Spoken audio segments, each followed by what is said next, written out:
കേരളത്തിൽ അവർ നടത്തിയിട്ടുള്ള അതിനിഷ്ഠൂരമായിട്ടുള്ള രാഷ്ട്രീയ കൊലപാതകങ്ങൾ, ആ കൊലപാതകങ്ങളുടെ ജീവിക്കുന്ന ബലിദാനിയാണ് സദാനന്ദൻ മാസ്റ്റർ.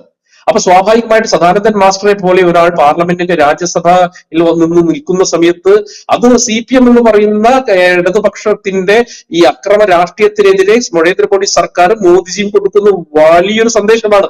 കാരണം സദാനന്ദൻ മാഷയുടെ കാലുകളെ അവർ ഇത്ര നിഷ്ഠൂരമായിട്ട് വെട്ടിമാറ്റുക മാത്രമല്ല ചെയ്തത്, ആ കാലുകളെ ഒരിക്കൽ പോലും കൂട്ടിയോജിപ്പിക്കരുത് എന്ന് കരുതിക്കൊണ്ട് അതിനെ റോഡിൽ ഉരച്ച് ചളി പുരട്ടിയിട്ട് തോട്ടിലേക്ക് എറിയാണ് ചെയ്തത്. നമ്മൾ നോക്കണം.